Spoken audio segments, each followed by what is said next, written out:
The traffic at Wiley Post Airport in Oklahoma City this week tells us that the college football coaching carousel is about to start spinning. From the Dodge Sports Desk, I'm Mike Sherman, and this is the Bedlam Nation Conversation. With me today are OU beat writer Jake Trotter, OSU beat writer Scott Wright. Guys, former OSU Athletic Director Terry Don Phillips made a stop at Wiley Post yesterday. Phillips is currently in the employ of Clemson. They fired their coach a couple weeks ago, Tommy Bowden. He's out. Now he's looking for another coach. Can we, with any certainty, say who Terry Don talked to on Tuesday? I think we can say with 99% certainty that he talked to Venables. That's the word we're hearing out of Clemson at this point. Obviously, he was here to interview a coach. It wasn't Kevin Wilson. Brent Venables wasn't available after practice. He hasn't commented anyone, but the sources in Clemson are saying that it was Brent Venables they talked to. And Venables was a guy that was mentioned as a candidate about 3 weeks ago. Out of a report that used unnamed sources. He was one of 5 guys that was mentioned. So all the information suggests that they're interested in Venables, but also, too, there's been some talk that they're interested in Kevin Wilson as well. So they may be back here. The Terry Don Phillips plane may be back here in a couple weeks. Heady days for Brent Venables. Just had the birth of a child. Wasn't at practice yesterday because of that, and then wasn't at practice. And then he was at practice. But he left right after practice. Okay. He usually will come into the interview room at that point, and he wasn't there, and it was. I see. I think it was pretty clear at that point when he didn't show up where he was. Jake, can you talk about sort of what makes Venables attractive elsewhere in the country as a possible head coach? Well, a number of things. I think, first of all, he's a tremendous recruiter. He's gotten a lot of big-time players for OU over the years. And going to Clemson, that'll be an important part of rebuilding that program. Number 2, he has a good defensive mind. I think that'll mess well with the competition that Clemson has to play. And then number 3, I think he's a good face guy for the program. I think he's organized. He's learned from a guy who's the epitome of organization in Bob Stoops. And he has a lot of similarities to Stoops did when Stoops was at Florida in the late 90s when OU hired him. I don't think Bob Stoops was the biggest name in the world when OU hired him in '99. In fact, I think there was some concern about OU not getting a bigger name, but Joe Castiglione knew what he was getting with Stoops, and I think for the same reasons Terry Don is interested in Venables. Scott, we're talking about the coaching carousel spinning. Who could, from Oklahoma State, be sort of looked at as a candidate for another head coaching job somewhere? First of all, to address the Clemson thing, obviously there was a lot of talk about the possibility of Mike Gundy just because of the Terry Don connection. And it doesn't appear that that's anything that's in the ballpark at this point, nor anyone else on the Oklahoma State staff. But as far as other places, Trooper Taylor's name is probably going to come up in connection with Tennessee, simply because he was there for a while and is such a likable guy that those boosters there, who are really kind of the ones running the show, at least at this point, really like him a lot. So his name is probably going to come up in connection with that, but I think that ultimately Tennessee is going to be able to get a bigger name coach than Trooper Taylor. How about Tim Beckman? Tim Beckman's name is probably going to come up with maybe some a Southern Miss type of job, like we saw Larry Fedora get last year, because he is a guy that in 2 years has made this defense significantly better than it was. They're not the Chicago Bears of 1985, but they're a lot better than they were. So his name is probably going to circulate.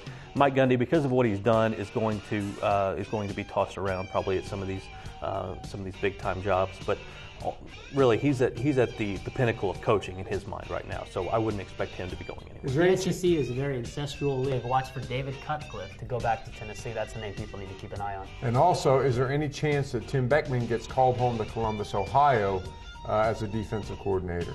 That's probably a possibility. I know that he loved it up there, loved being a part of Big Ten football. Him and Jim Tressel are obviously very close, so that wouldn't surprise me. But I also think that he wants to be a head coach too. So we'll see what direction he goes. Ohio State looking for a defense coordinator? Not right now, but could be. That was some of the speculation. Okay. So Okay. I thought maybe I missed something in the paper. I read it front to back today. So. You're watching the Bedlam Nation Conversation from the Dodge Sports Desk. Let's take a break. On the other side, we'll talk about what we learned from the OSU Texas Tech game and what impact that could have on the big OU Texas Tech game coming up in a week.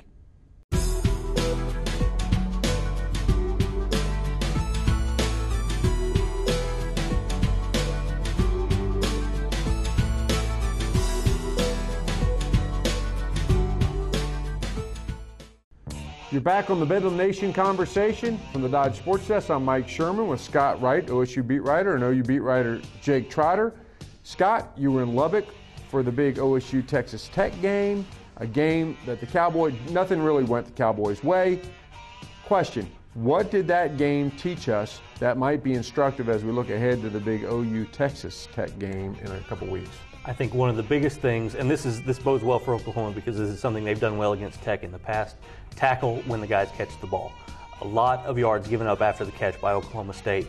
About half of the yardage that Texas Tech piled up that night came after the catch or after contact. So make the tackle when you have the first opportunity. That's the one thing that Oklahoma State learned that they needed to do, and they did not do a very good job of it. The other thing that's been tough for everybody that's played against Texas Tech is to get some pressure on Graham Harrell. He's only been sacked 5 times all year.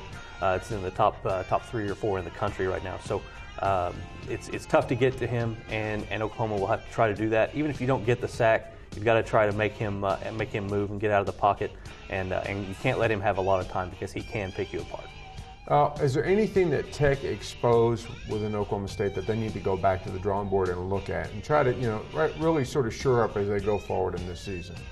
Well, I think that the one thing they're going to have to try to establish themselves is as a team that can just throw the ball and play from behind, because they hadn't had to do that a whole lot this year. They never got far enough behind at Missouri or Texas that they really had to scramble. They could stay within their offense and do what they had to do. But when they fell 3 touchdowns back in the third quarter, they had to get away from that balanced offense and try to be something that they're really not. And when you're running the spread, you need to be able to do that. You need to be able to do it against a team like Tech when you fall behind. And that's one area that they're going to have to try to step it up.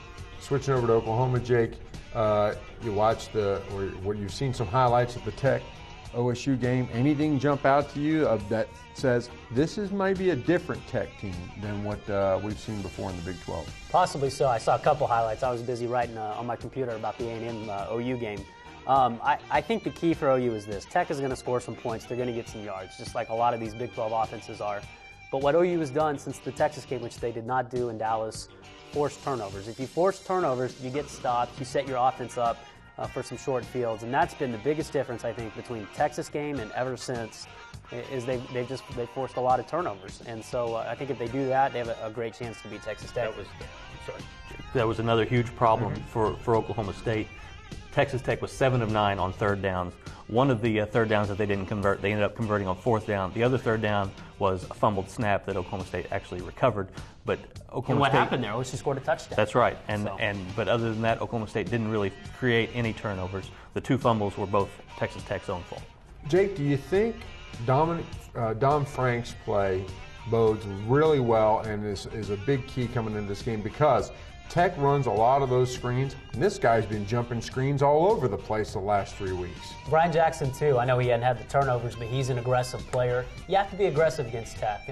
You might give up a couple big plays, but if you let them nickel and dime you to death, which is what happened with Oklahoma State, you're going to get beat most of the time. And I think they're going to give up some points. They may give up 21, 28, 35 points, but as long as they're setting their offense up with some short fields, they're going to score 45, 50 the way this offense is playing. So that's the key. Looking ahead, you're working on a package for a Sunday paper about how big this Tech OU game is. Just sort of how big is it? Well, I think the winner probably controls its own destiny to the national championship game. They don't necessarily get to the national championship game because there's still football to be played. OU has to go to Stillwater. Texas Tech still has to, presumably beat Missouri and Kansas City, which I think is a game no one's talking about that's going to be very difficult to do. Remember 2003 with OU State, nobody talked about that game too. Everybody assumed OU would win, so that's going to be tough. But essentially, it's a playing game for the national championship. There's a couple playing games, this one, and then we're going to see the SEC championship with Florida, Alabama. I think other than that one, this is just as big. And the build-up, Heisman Trophy, may be on the line. That's the other thing too. I think the winner of this game probably is the front runner for the Heisman Trophy going into the last week of the season. Now, the X factor is Tim Tebow. If Florida keeps dominating, people keep an eye on him. He's the incumbent. He's the incumbent. Colt McCoy quietly is having a terrific year. Quietly since the Tech game. It wasn't so quiet a few weeks ago. Since he played well against Tech, he played well against Baylor. He's a guy. If OU and Tech both stumble, I think can get back in it. I did a pretty, not extensive, but a pretty random poll of about 8 to 10 Heisman voters from all over the region, and everybody on that list, this was before the Tech-OSU game, had Harrell number 1, Colt McCoy number 2, and Bradford 3. And I think that's the way it sits going into the Tech game next weekend. So Bradford needs a good performance, I think, to have a chance to win it. Guys, let's talk about, look into your crystal ball. Where do you see OU and OSU most likely being? Let's start with OSU. Scott. I think really there's a lot that can happen and change things, but I think it's a pretty simple scenario really for Oklahoma State. You win at Colorado, and it all comes down to Bedlam. You win Bedlam, you go to the Cotton Bowl. You lose, you go to the Holiday Bowl. Now there are some different scenarios where they could lose Bedlam and end up falling if Missouri was to jump ahead of them, or if they win out, they could, and things go right, they could jump into a BCS Bowl. But the two primary scenarios for them are Cotton or Holiday right now. And you're going to break that down in the Thursday's editions of the Oklahoman. Jake, now, OSU what about could make the Fiesta, and here's why. Because I don't think OU is going to go to the Fiesta as an at-large. Let's say Texas or Texas Tech makes the national championship game, and the Fiesta has to take a Big 12 team. They're not going to take OU. OU's been there the last 2 years, of course, unless it's Boise State, which I think they might take OU for sentimental reasons. But wow.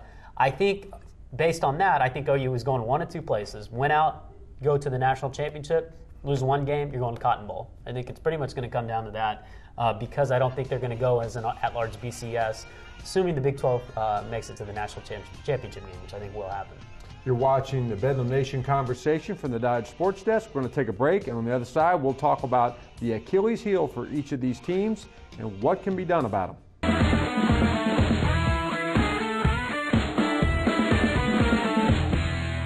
From the Dodge Sports Desk, I'm Mike Sherman, and you're back watching the Bedlam Nation conversation with OU beat writer Jake Trotter, Scott Wright, our OSU beat writer, and the question now becomes the Achilles heels. We know a lot about these teams. We've been through 10 weeks with them.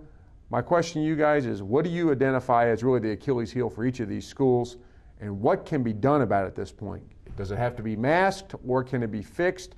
Jake, let's start with you. Well, there's an obvious one, and I think there's a not so obvious one. The obvious one is special teams, and it's not just one area. It's place kicking, it's punting, and it's really kickoff coverage has been pretty bad this year. 87 kickoffs, 3 touchdowns, the only team in the nation to have allowed that many. Pretty bad?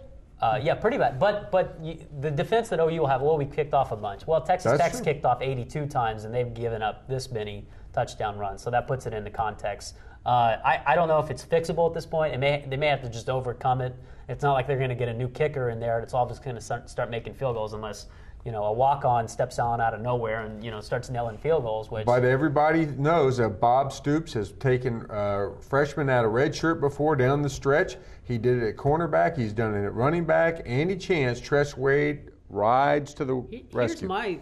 And no one has really said this, but my impression is that if they thought Tress Way was a significant upgrade over Jimmy Stevens, Tress Way would have been out of red shirt a long time ago. I think they feel like he's going to be their punter. He's marginally It's a better? marginally better deal. So, and right I think that was the case maybe around Texas. They felt that way. Like what do we benefit from bringing Tress Way out of red shirt? So Garrett Hartley was a significant upgrade, if you'll remember, a few years ago when they brought him out of red shirt in the end of the season as a freshman. That's my opinion on it. I think that it's unlikely we'll see Tress Way. I think it's going to be Jimmy Stevens' deal the rest of the way.